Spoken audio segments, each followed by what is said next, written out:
Namaste everyone. Today we are going to discuss Patent Agent Examination 2018 paper 2। कुछ instruction है, पढ़ लीजिए। Total marks है 100, टाइम ड्यूरेशन है 3 आवर्स। आइए देखते हैं question number 1। Right A short notes on non patentable invention with in the provision of the patent act 1970। तो ये ग्राउंड दिया गया है इन सेक्शन 3। आइए देखते हैं ग्राउंड्स कुछ। What are not invention? An invention which is frivolous. Frivolous means false, or which claims anything obviously contrary to the well-established natural laws is not an invention. B. An invention the primary or intended use or commercial exploitation of which could be contrary to public order or morality. Anything which is against public order or morality is not an invention. The mere discovery of a scientific principle or the formulation of an abstract theory or discovery of any new living things or non-living substance occurring in nature is not an invention. D is important. The mere discovery of a new form of a known substance which does not result in the enhancement of the known efficacy of that substance, or the mere discovery of any new property or new use for a known substance, or the mere use of a known process, machines or apparatus, unless such known process result in a new product or employs at least one new reactant. A substance obtained by mere admixture resulting only into the aggregation of the property of the component thereof, or a process for producing such substance. The mere arrangement or rearrangement or duplication is not an invention. Method of agriculture or horticulture is not an invention. Any process for the medical, surgical, curative, prophylactic, diagnostic, therapeutic or other treatment of the human being, or any process for similar treatment of animal. Treatment of human beings and animals are not invention. Plants and animal in whole or any part thereof other than microorganisms are not invention. A mathematical or business method or a computer program per se or algorithm is not an invention. A literary, dramatic, musical or artistic work or other aesthetic creation whatsoever, including cinematographic work and television production, are not invention. They are subject to copyrights. A mere scheme or rule or method of performing a mental act or method of playing game is not an invention. So these are the other ground which are not considered as an invention. Traditional knowledge, or which is an aggregation or duplication of the known property of a traditional known components.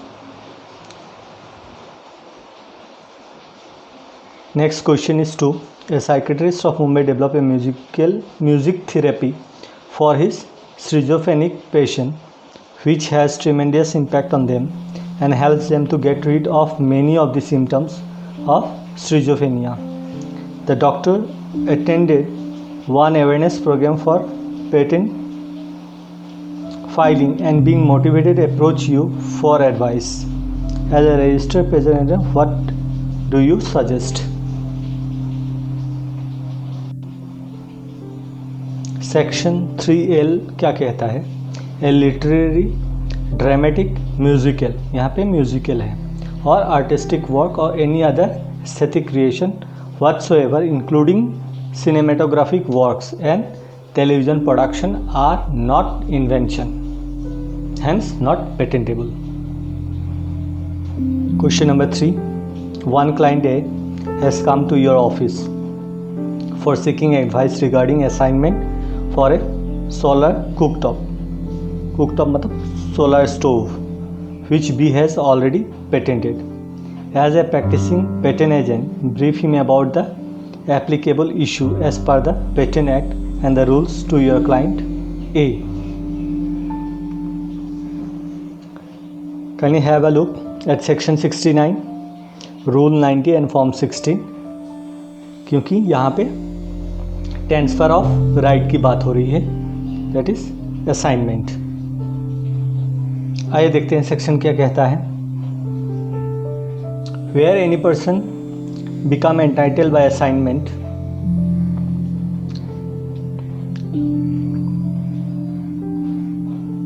he shall apply in writing in the prescribed manner to the controller for the registration of his title, or as the case may be, of notice of his interest in the register.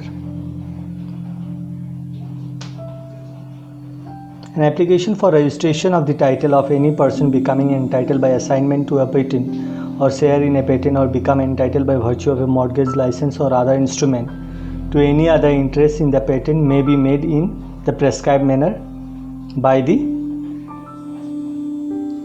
assigner, mortgager, licensor or any party to that instrument as the case may be. Where an application is made under this section for the registration of the title of any person, the controller shall upon proof of title of his satisfaction where the person is entitled to a patent or share in the patent register him in the register. After satisfaction of the controller, he will register the name of the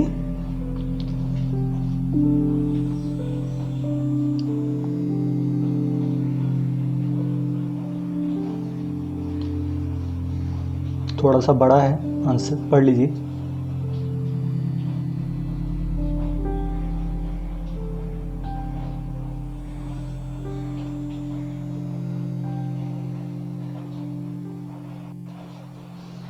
rule 90 कहता है registration of title and interest in patent shall be made in form 16। Question number 4 section 47 के बारे में बताना है हमें। 47 simply क्या कहता है कि कोई भी टूल्स, मशीन, apparatus है, अगर गवर्नमेंट अपने यूज़ के लिए उसको लेना चाहती है तो गवर्नमेंट ले सकती है। उसी तरह प्रोसेस का भी है, for the purpose merely of its own use. और थर्ड जो पॉइंट है वो है कोई भी प्रोसेस या प्रोडक्ट अगर एक्सपेरिमेंट और रिसर्च पर्पस के लिए है व किसी को एजुकेशन देने के पर्पस से है तब वो ले सकते हैं। फोर्थ है in case of a patent in respect of any medicine or drug, the medicine or drug may be imported by the government for the purpose merely of its own use or for distribution in any dispensary, hospital or other medical institute maintained by or on behalf of the government or any other dispensary, hospital or other medical institute which the central government may, having regards to the public service that such dispensary, hospital or medical institution render, specify in this behalf by notification in the official gazette. Question number 5. Explain briefly the different provision of the Patent Act for the following. Role of a patent agent, ये दिया गया है section 127 में। Criteria for disqualification of patent agent, answer देख लीजिए, दो ही है। Rights of an patent agent में to practice before the controller, to prepare all document, transact all business and discharge such other function as may be prescribe in connection with any proceeding before the controller under this act. And rule 114 is disqualification for registration as a patent agent. इसमें ground है unsound mind, undischarge, insolvent, convicted by a competent court, अगर कोई बंदा convicted है, guilty of professional misconduct in case of a lawyer, guilty of negligence और misconduct in case of a charter accountant. तो ये सब डिस्क्वालिफिकेशन है from registration as a patent agent. Kindly see rule 114 for details. ये ground दिया हूँ मैं सिर्फ यहाँ पे।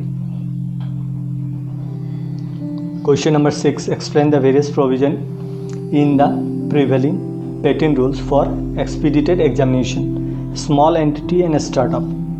ये है रूल 24C। आंसर्स देख लीजिए। An applicant may file a request for expedited examination in Form 18A. So the relevant form is Form 18A with the prescribed fee that is given in the first schedule. First schedule देख लीजिए fee के लिए. Only by electronic transmission duly authenticate within the period prescribed in Rule 24 on the following grounds, namely that India has been indicated in a competent international searching authority. मतलब simple मतलब है foreign filing अगर है, अगर PCT के under है, या the applicant है एक स्टार्टअप, तब ये प्रोविजन एप्लीकेबल है. Request for examination filed under section 24B may be converted to a request for expedited examination under sub rule 1 rule 24 by paying the relevant fee. अगर 24B में किसी ने apply किया है तो रेलिवेंट फ़ी देके 24C में उसको माना जाएगा. ये सब अदर प्रोविजंस है. और इसमें अगर कंप्लाई नहीं करता है तो क्या होगा? When the request for expedited examination does not comply with the requirement, request shall be process in accordance with the provision content in rule 24B. मतलब एक्सपीडिटेड नहीं, ये नॉर्मल एग्जामिनेशन के हिसाब से जाएगा. और एक इंटीमेशन दिया जाएगा एप्लीकेंट को, and shall be deemed to have been filed on the date on which the request for expedited examination was filed, और डेट वही रहेगा. The controller shall refer the request for expedited examination along with the application and specification and other documents to the examiner. Controller किसको forward करेंगे? Examiner को.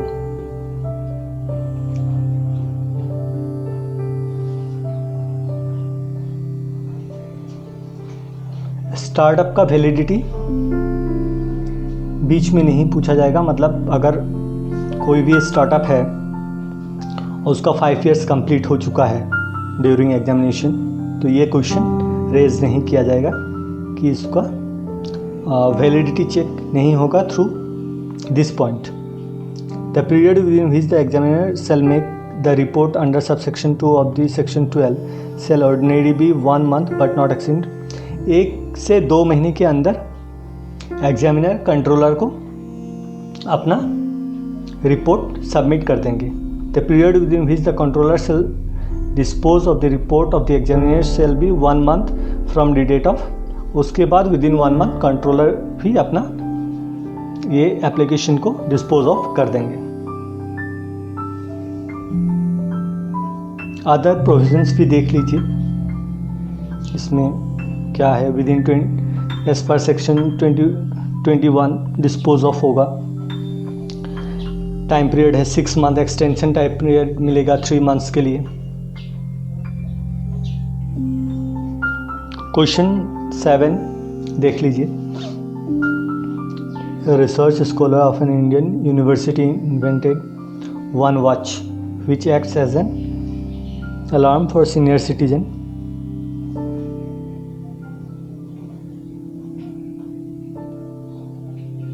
ये question है section 29, 30 and 31 का. Section 29 देख लीजिए. Anticipation by previous publication. An invention claim in a complete specification shall not be deemed to have been anticipated by reason only that the invention was published in a specification filed in pursuance of an application for a patent made in India and dated before 1st day of January 1912.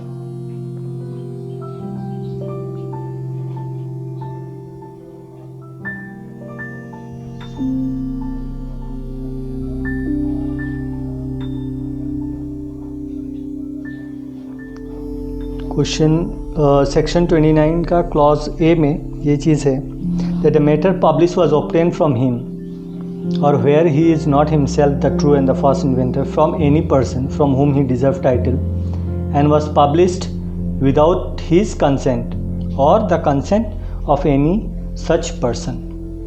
तो इसे previous publication नहीं माना जाएगा. Next है 30 anticipation by previous communication to government.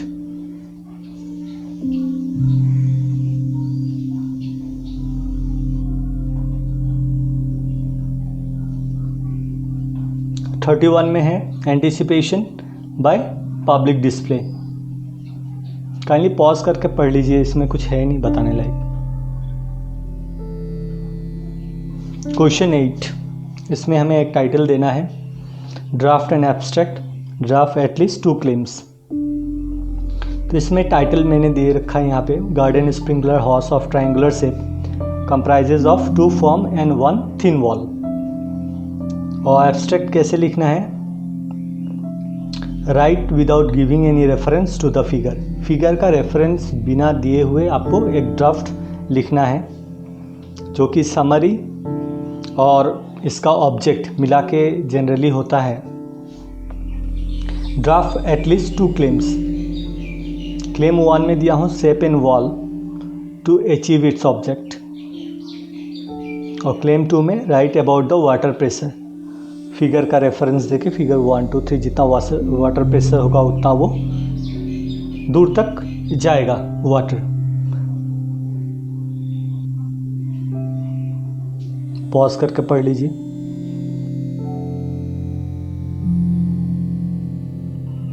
ये है figure.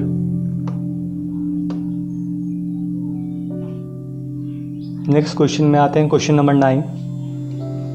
Hair conditioner product के ऊपर है ये इन्वेंशन।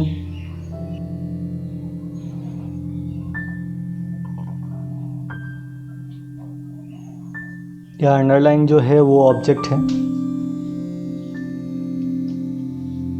और यहाँ पे कंपोजिशन लिखा गया है, उसके नीचे कंपोजिशन है इसका। पॉज करके पढ़ लीजिए इसको।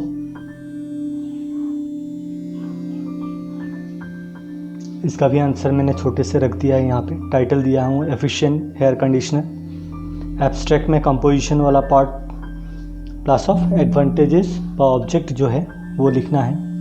क्लेम 1 में लिखेंगे composition plus sources and forms, किस फॉर्म में है ये, पाउडर, जेल, पेस्ट और क्रीम।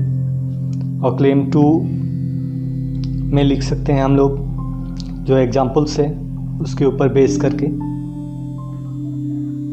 आइए नेक्स्ट क्वेश्चन देखते हैं, पार्ट C2। इसमें हमें बनाना है ड्राफ्ट कंप्लीट स्पेसिफिकेशन।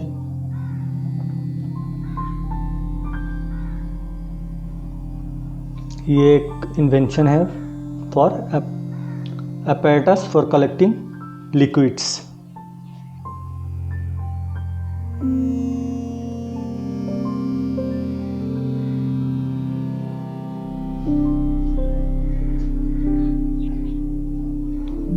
ऐसे अगर फिगर आपको मिले जहाँ पे पॉसिबल हो कि आप लिख सकते हैं, तो पढ़ते वक्त ही आप लिख लीजिए कि कौन सी डायग्राम, कौन सी फिगर क्या रिफ्लेक्ट कर रहा है। यहाँ पे पंप है, 2 में कंडुइट है, 3 में है एब्जॉर्प्शन मीन्स, 1 में है लिक्विड कलेक्शन मीन्स, 5 में रिब्स दिया गया है ये 5, और 4 में है liquid and gas at the boundary. एक क्विक व्यू लेते हैं हम लोग, लिखना क्या होता है पैटर्न स्पेसिफिकेशन में, कंप्लीट स्पेसिफिकेशन में। एज पर फॉर्म 2 लिख सकते हैं आप इसको, पर कुछ हेडिंग होता है, देख लेते हैं heading. Title, field of invention, technical व टेक्निकल फील्ड, यहाँ पे नेचर ऑफ द इन्वेंशन लिखा जाता है। बैकग्राउंड ऑफ द इन्वेंशन या बैकग्राउंड आर्ट, ये प्रायर आर्ट, इन्वेंशन से पहले क्या था, आपके इन्वेंशन से पहले।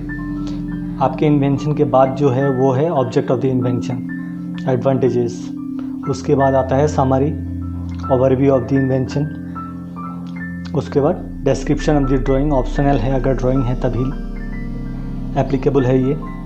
Detail description of the invention, disclosure of the invention, इसमें इन डिटेल्स लिखना पड़ेगा आपके इन्वेंशन के सारे वो इम्पोर्टेंट फीचर्स जो आप बताना चाहते हैं वो।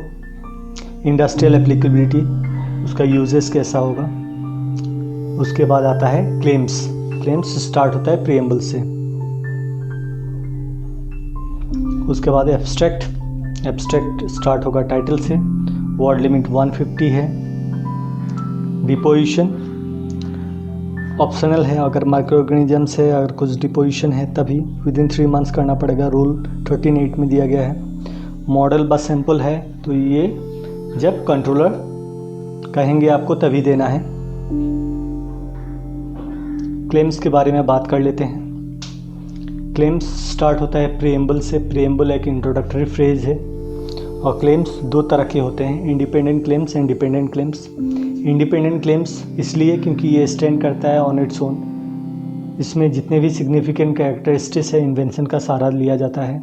और डिपेंडेंट क्लेम्स क्या होता है, depends on a claim, claim number 1 और अदर क्लेम्स, और ये नैरो द स्कोप। हम जब भी क्लेम ड्रॉ करते हैं तो इन्फ्रिंजमेंट के बारे में सोच के ही ड्रॉ करना चाहिए, क्योंकि यही हमें प्रोटेक्ट करेगा। Generally claim 1 is broader claim, मतलब उसमें सारा कुछ होता है, और जो डिपेंडेंट क्लेम्स है उसको नैरोअर क्लेम्स बोलते हैं। बट जब कोर्ट केस होता है तो जो ब्रॉडर क्लेम है, मतलब क्लेम 1 और क्लेम 2 भी हो सकता है, ब्रॉडर जो क्लेम है वो इनवैलिडेट इजीली हो जाता है, पर नैरोअर क्लेम्स इनवैलिडेट मतलब उड़ता नहीं है क्लेम्स, क्योंकि ये टू द पॉइंट होता है, बहुत स्पेसिफिक होता है। इसीलिए डिपेंडेंट क्लेम्स बहुत स्पेसिफिक और नैरो होने के कारण ये बहुत ही रिजिड होता है और इसको इनवैलिडेट करना इतना आसान नहीं होता। आंसर हमें लिखना ऐसा ही है, एज पर फॉर्म 2। टाइटल देना है लिक्विड कलेक्शन एपैरेटस, फिर एड्रेस आएगा, फिर आएगा टेक्निकल फील्ड ऑफ इन्वेंशन। यहाँ पे मैंने बहुत छोटे करके लिखा हुआ है, doesn't collect air which are mixed with liquids, it is mainly employed in printing device. ये जो एपैरेटस है प्रिंटिंग डिवाइस में ही यूज़ होता है। बैकग्राउंड ऑफ द इन्वेंशन क्या था कि पहले जो इन्वेंशन थे उसमें air can be collected with the liquid and mix with it by collecting device.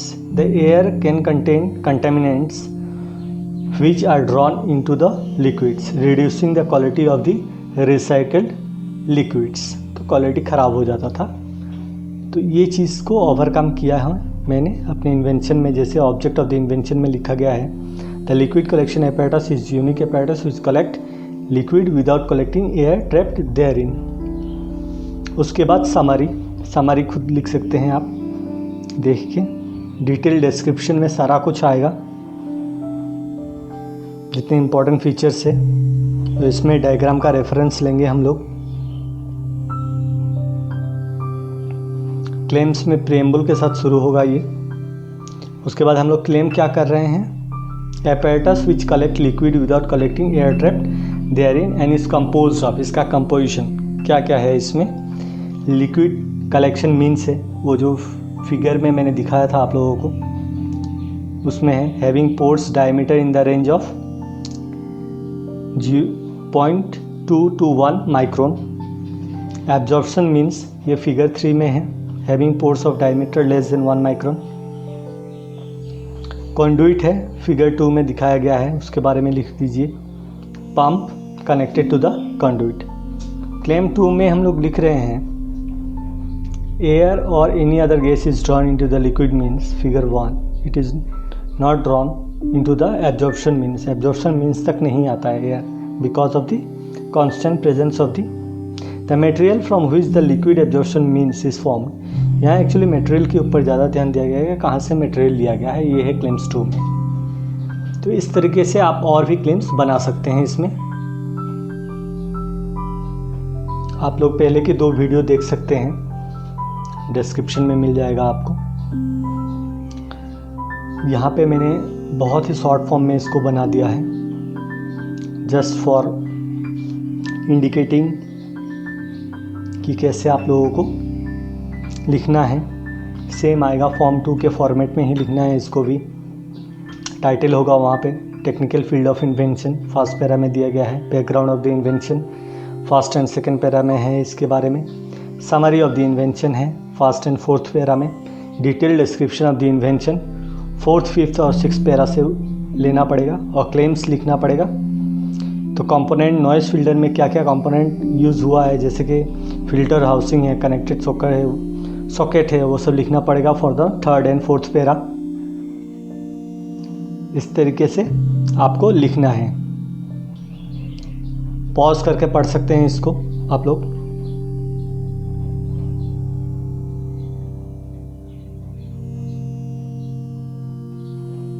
देख सकते हैं इसमें डायग्राम भी है। टोटल 3 फिगर्स है इसमें। आप लोग सिर्फ पैटर्न देखिए कि कैसे सॉल्व किया जाता है, सारा कुछ अपने पास ही रहेगा। जो सेकंड पेपर का सेकंड पार्ट है कंप्लीट स्पेसिफिकेशन, उसमें देखना है आपको कि कैसे आपको अप्रोच लेना है, कैसे मार्क करना है, मार्क करने के बाद कैसे पॉइंट डिफरेंट हेडिंग्स में लिखना है, उसके बाद क्लेम्स कैसे ड्रॉ करना है। तो ये सारा ही चीज़ आपको सीखते रहना पड़ेगा। It's a matter of practice, जितना प्रैक्टिस करेंगे उतना अच्छा होते रहेगा।